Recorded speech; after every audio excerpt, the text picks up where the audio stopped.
Hey everybody, how's it going? I'm Paul and with the Dicey review, and today we're going to be playing a full solo playthrough of tir-na-nog. I hope I'm saying that correctly. I'm probably butchering it. This is a new crowdfunding project coming to Gamefound from Grand Gamers Guild. We're going to go ahead and play through the solo playthrough. It has some similarities to the two-player game setup, but there is a kind of an automated opponent that we'll be playing against. It's a lot of fun, it's very puzzly, so let's go ahead and get to the table and see how that plays.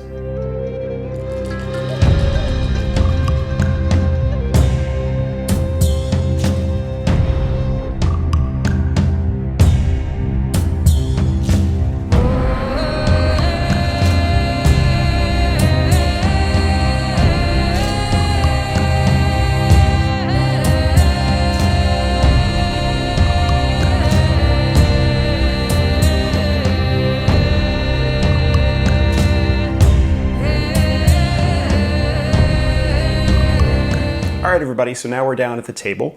We are going to be playing a full solo playthrough of tir-na-nog today. I hope I'm pronouncing that correctly.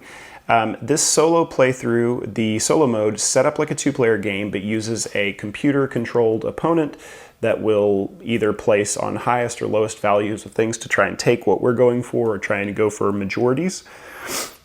In general, what we are trying to do, though, however, is we're going to be playing two phases where we place workers out to hopefully claim cards, and then we're going to play a phase where we place those cards into one of three rows in front of us to hopefully get in-game points. On this row, we're trying to place cards that don't have the same numerical value in the same row or column. In this row, we're trying to place cards that are lower than the cards to their left, to allow them to score points, and then in the bottom row we're trying to place cards of the same type to get sets. So that's what we're trying to do, and we're also trying to place colors together in the same connected regions to get in-game points as well. But other than that, I'm going to kind of go through this and just kind of start playing to show you how it works.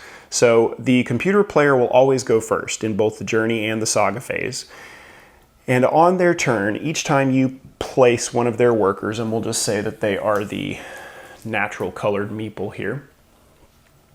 Each time they go, what you're going to do is you're going to turn over a card and see if the card has a plus symbol. If the card has a plus symbol, their highest/lowest card will flip. Since it didn't flip, what's going to happen is they are going to place first, and they're going to choose the highest sum in between two cards. There's supposed to be a start player marker always on this space. I apologize. So this is not a start player marker. I didn't see a start player marker in the prototype components. So I'm just going to use that instead. Also, I should mention these are very prototype components, right? So everything is going to look very different. The art looks great already, but all of the pieces, the bits, things like that are still very prototype at this point. So we are looking at the highest value in between two cards, which if I look down at the table, it looks like 9 may be the highest value. Yeah, it looks like 9 is the highest. So there's a tie though. Right here you have 9. We could place right here, or we could place down here for 9. If there's a tie, the tiebreaker is always whatever's closest to the start player marker going in a clockwise direction. So we start here and go here. They place in between these two cards.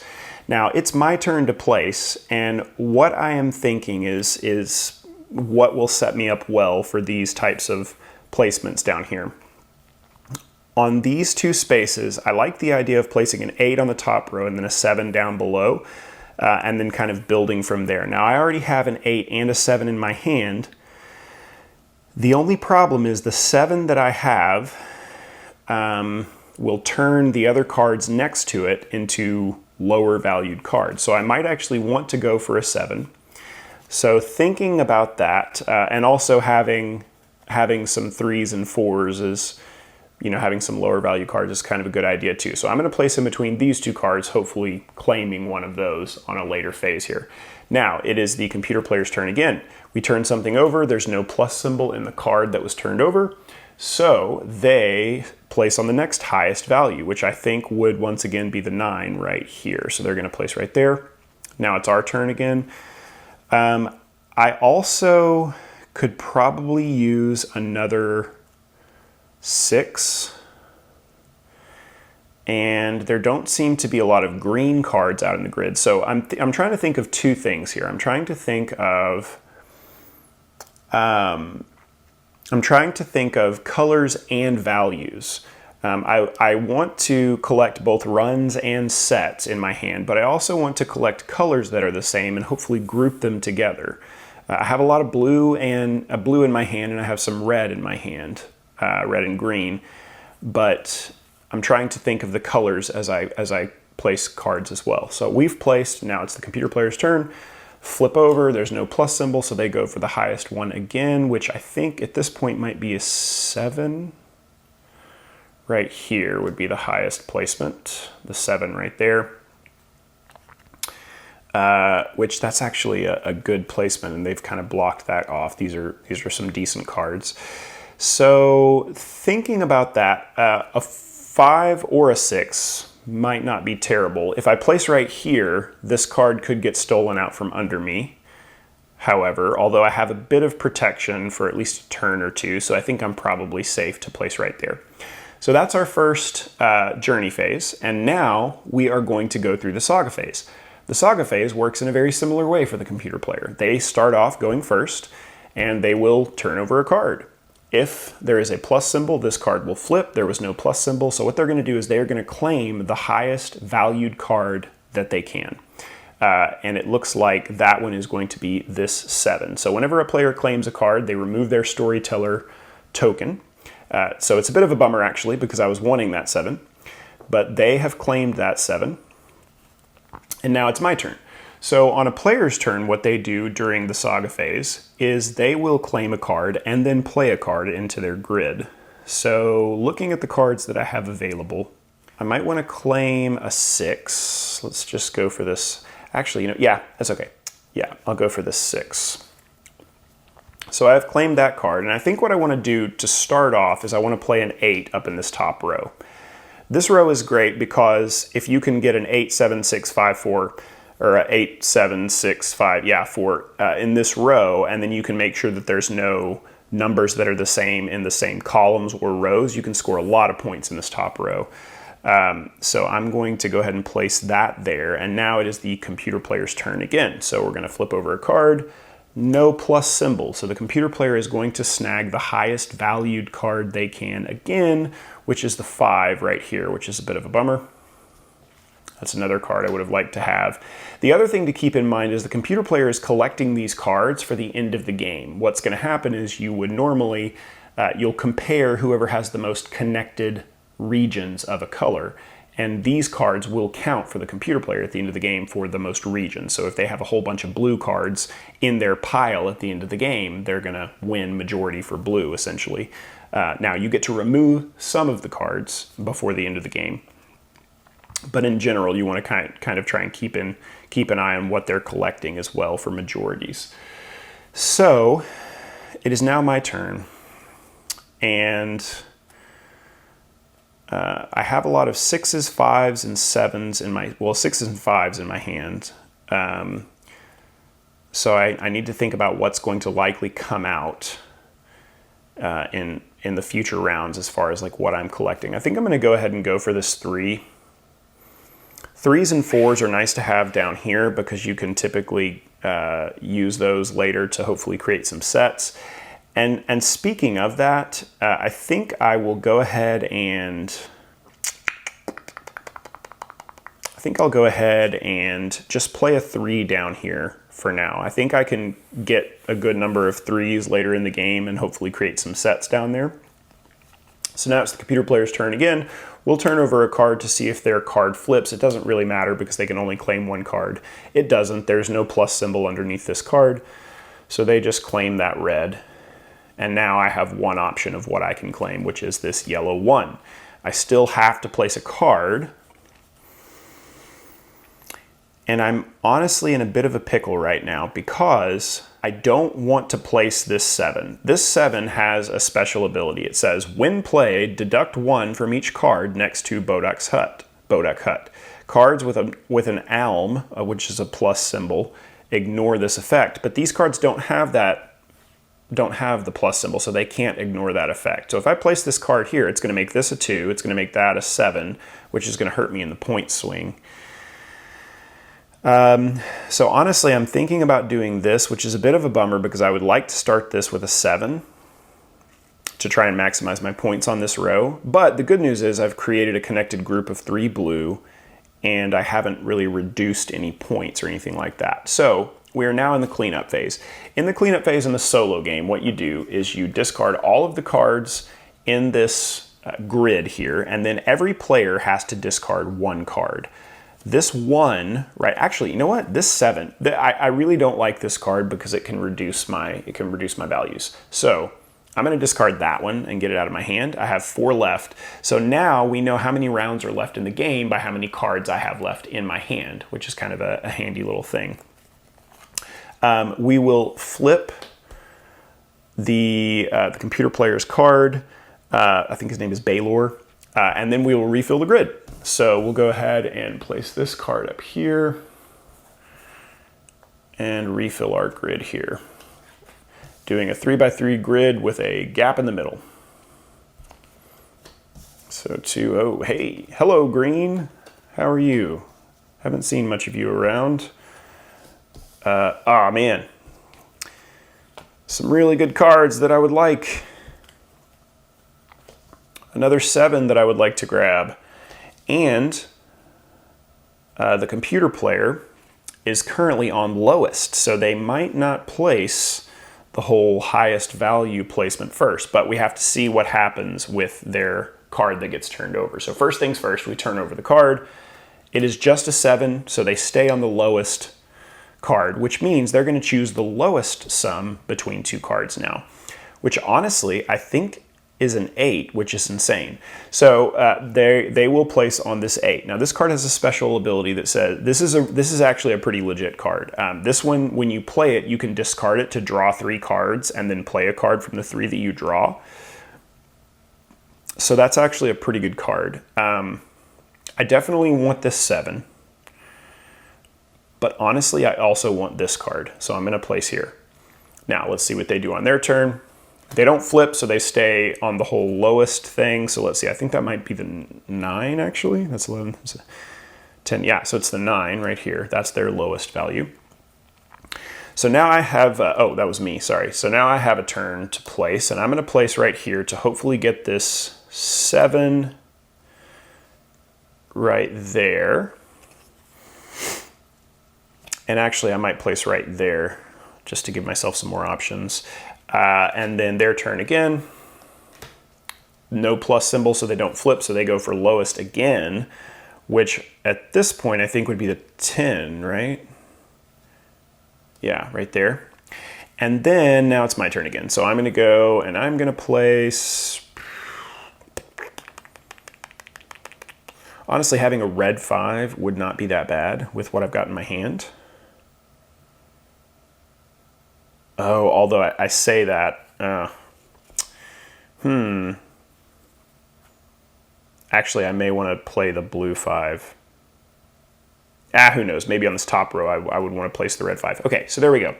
So now we're in the saga phase. Computer player goes first. They did not get a plus symbol, so they stay on lowest, which means that they will snag the lowest card that they can, which is going to be one of these 4s, and it's going to be the one that's closest to the start player marker. Woohoo! They didn't take the one I wanted. That is fantastic. Okay, so let's see here. It is now my turn. Honestly, I'm safe with my 7. My 7 is safe. I would like to get this 5, so they could snag this 5 from me, which would be a bit of a bummer. And they cannot snag this 4 from me. So what I'm going to do is I'm going to go ahead and take the 5. Because currently my 4 is, this 4 is safe. They don't have a storyteller token there. So now I need to play something. I am going to play... I'm going to play this 5 right here and go ahead and start kind of building out this section here. So from this point on, I am now wanting to go 1 down for all of these, which is actually, I should have thought about that. I should have maybe gone for that 4. That's a bit of a bummer. But the nice thing is I could play this 4, worst case scenario, But when played, this one has a, you can discard this to have a pretty sweet ability effect. So I don't know, I'll have some decisions to make there. Now it's their turn again. No plus symbol, so they go for the lowest card, which is going to be this 4 for them, I believe. Yep. Now it's my turn. I'm going to go ahead and snag this 4. And what do I want to play, though? I think I can get another 4. So what I'm going to do is I'm going to play this Mag Mel card, and I'm going to use its ability. When played, you may discard Mag Mel to draw 3 cards and play 1 to your Saga and discard the others. So this is a bit of a risk. I might draw nothing but some hot garbage. Well, hey, I drew I drew exactly the same thing. So I'll go ahead and place that 4 there. So it kind of was a wash. No big deal. This does mean, however, that I'm going to try and hopefully play red cards out here, and I may have to play kind of a yellow off by itself. Got it. Anyway, we'll see. Okay, so now it is the computer player's turn. No plus symbol. They don't flip. It doesn't really matter. They choose this one. And now it's my turn. I am going to get this 7, and I think I'm going to play the 7. So I play the 7 right here. The colors are not ideal, but numerically I am creating some good runs here, hopefully. So that card is there. We'll go into our cleanup phase now. So clean up that. We have to discard 1. I think, okay, we have some options here. I think I'm going to discard this 1. I don't know that I'm going to really want or use a 1. And now we'll reset up the grid. Let me make sure that I've got this right. That's good. 5. Ooh, that 5 might be nice. Do I want that 5? There's an 8. That is of no use to me now. This is right here. Bloop, bloop, bloop. The 3. Aha! Hey, hello 3. I want you for my bottom row. 2. And this here. Okay, I have some clear targets here in my mind. I may be way off, but I have some clear targets. Okay, first things first, we then flip their card. They are now highest again unless something changes that. So let's see what happens. No, they do not change. There was no plus symbol. That hasn't happened very much at all. So they're going to go for the highest, which I think is going to be right here, but let's double check it. Yeah, that's right here. That's 13. So they're going for that. That is a really big bummer. I wanted that 5,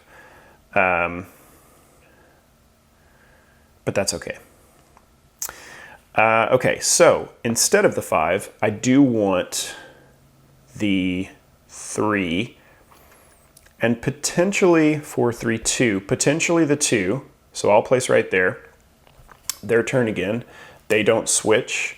So they're going to go for highest, which at this point I think is going to be this 8. Oh, that's me again. Sorry. This is going to be this 8. I am now going to go ahead and place... What do I want? Out of these cards, there's honestly not a ton that I would really love to have. I'm looking for 3s. I'm looking for potentially a 4. This 5 would be fine, but it has an ability that says you have to add value to it for each card to the left, and I don't know that I want to necessarily mess with all that, because that's going to kind of wreck what I'm going for. I could go for this one. I could potentially use this 2.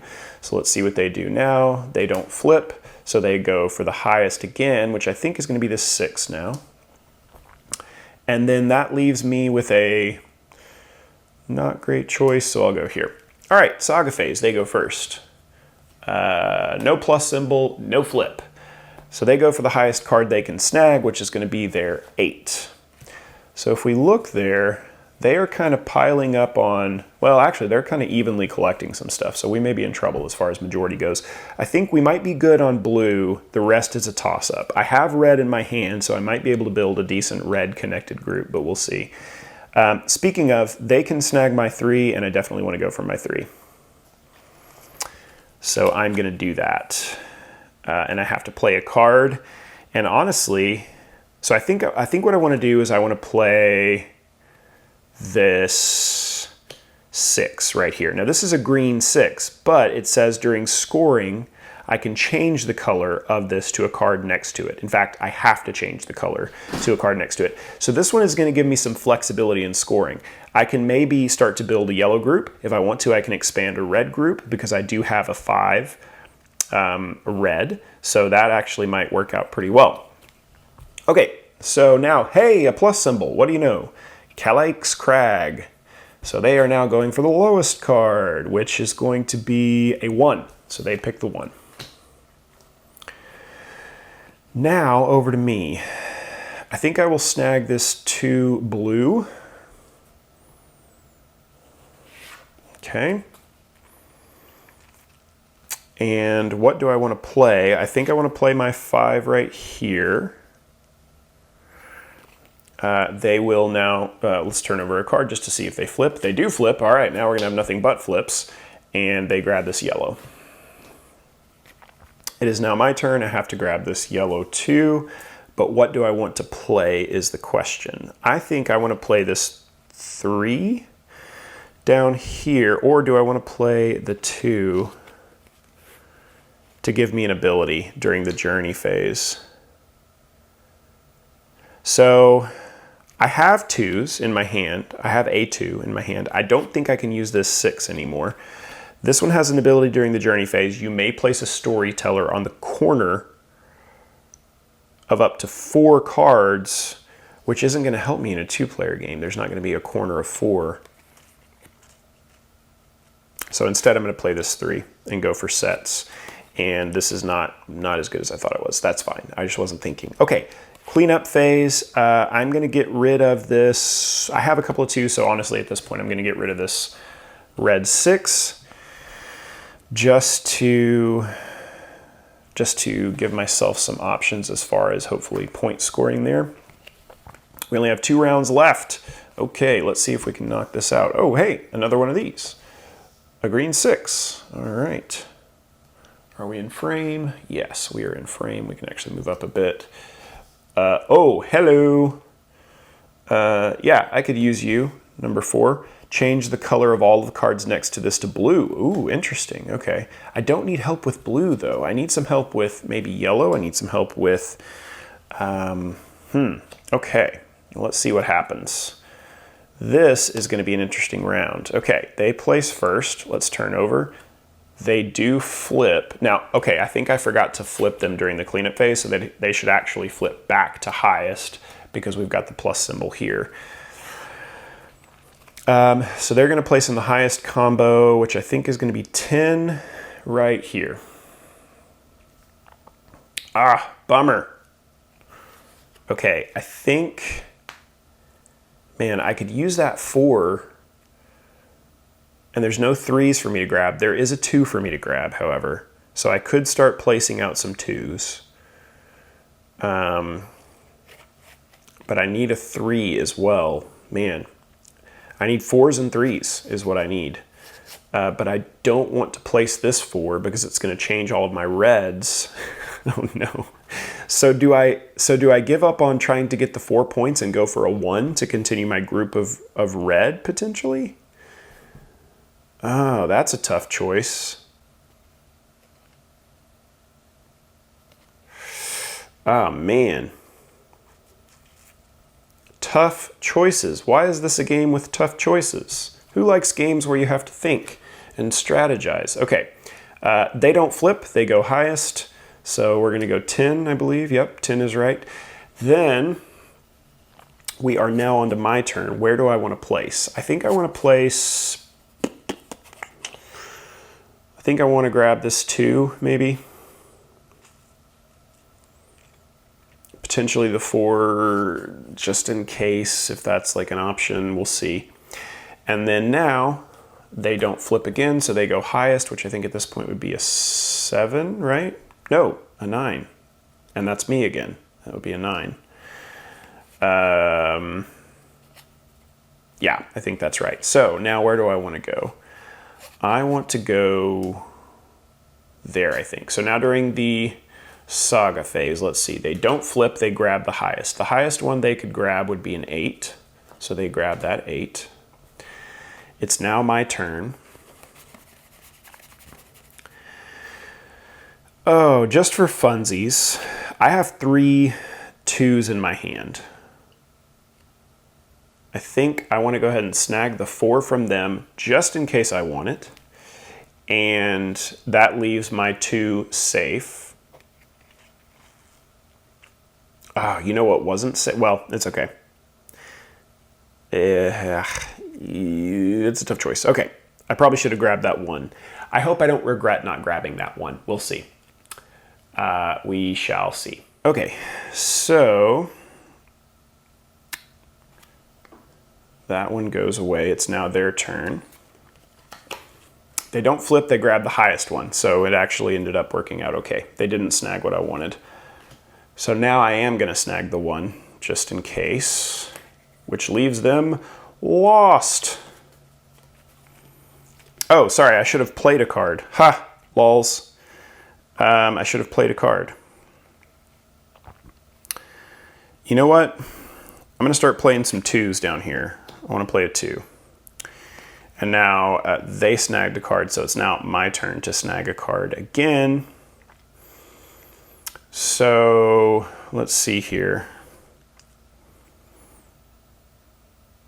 I think I'm going to snag this 2. And I'm going to play the 2 right there. So I now have 2 sets of 2 going. So this row is worth 10 points. If I place another 2, it'll be worth 15 points at the end, which is not terrible.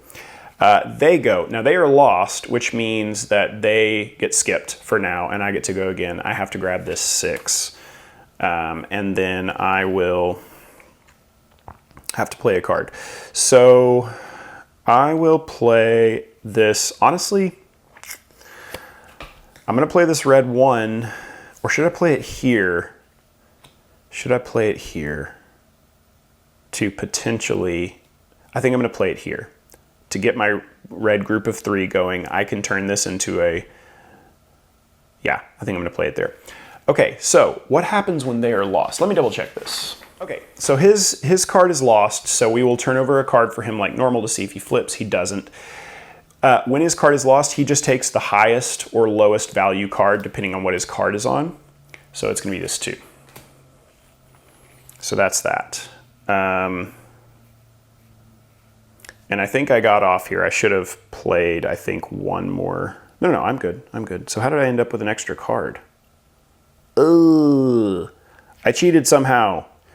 I apologize. I'm going to discard these 2 cards. We have 1 round left. I somehow got off. That's my bad. These play right here. Okay, so now it's our last round. So we're going to see what happens here. We got a 7. We've got a 3. Oh my goodness, a 3. It's a red 3.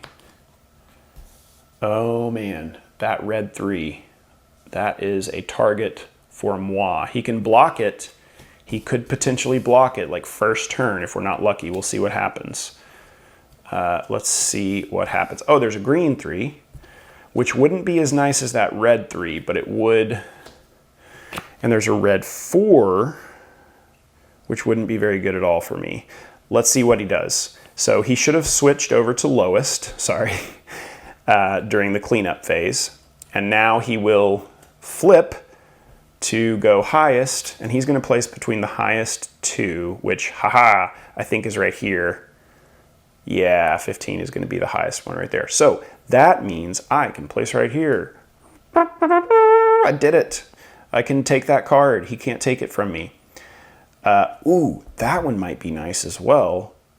Holy cow, that one might be really, is there a benefit for me swapping 2 cards? I don't know, we'll see.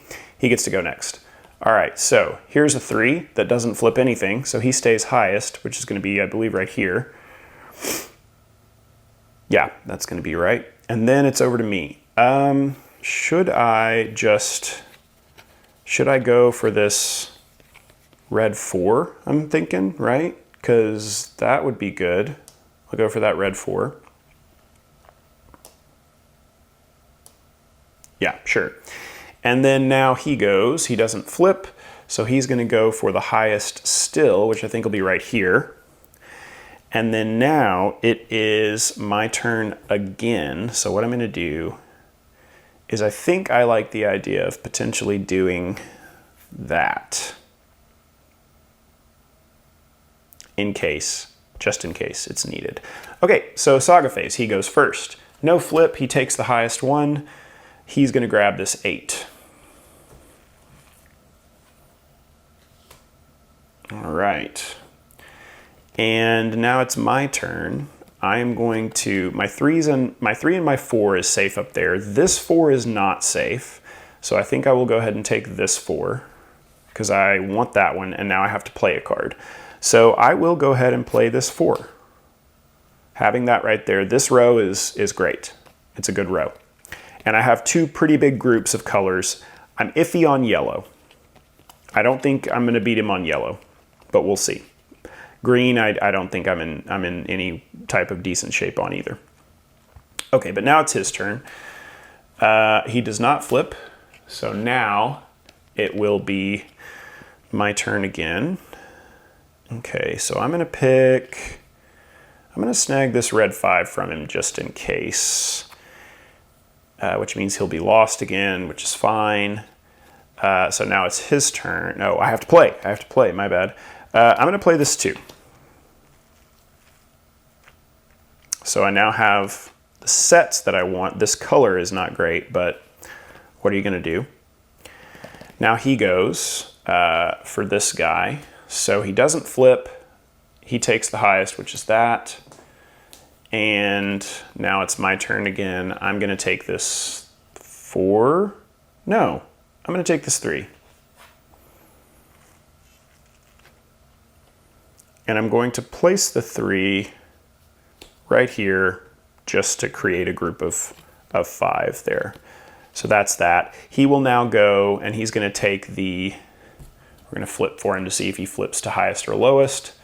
He stays highest, he's gonna take the highest card, which is going to be a 7. Okay, so now we are in scoring, and the way scoring works here is we are gonna score each of our rows first, and then we're gonna score majorities. So Baylor will score 15, 20, and 22 points for his rows of cards. This row is gonna score me 15, and I'll likely have to do this in editing just to kind of make sure that I'm keeping myself honest. For this row, I will score, this is lower than what's to the left, so I'll score 6 points for this, 4 points for this, 1 point for that. So, 5, 4, 1, so I score 10 points on this row. On this row, however, I score 8 because there's no other 8 in the row or column, 7 because there's no other 7 in the row or column, 6 all the way down.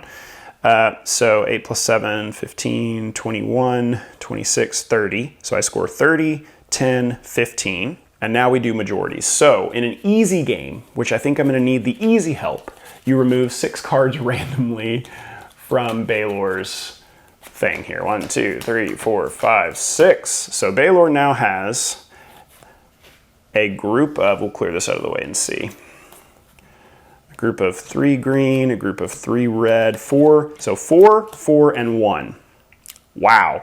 So this, at the end of the game, turns into a red. And to show that, we can choose this red right here. So I actually have a group of 6. I win on yellow, I win on blue. How did that happen? Okay, so he big time wins on green. So he gets 11 points for green. But I, however, win on blue, yellow, red.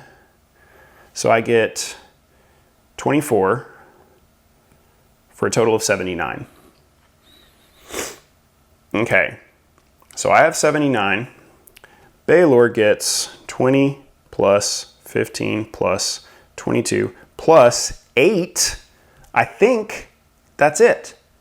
I think I win. All right, everybody, that was our video. Hopefully it was helpful and hopefully it was informative. If you have any questions about how to play this solo mode or how to play the game, please comment below or email me directly at thedicey@gmail.com. I assume that some of this game is going to be changing, maybe slightly throughout the development of the Gamefound campaign, but I'll do my best to answer any questions that you might have. If you are enjoying this content, as always, if you would give us a thumb up, give us a subscribe, hit the bell icon to be notified whenever we put out new content. That's always super helpful. You can always connect with us by visiting any of our social media channels or by connecting with us on our Board Game Geek Guild. All right, everybody, thanks so much for watching, and until next time, I'll see you at the table.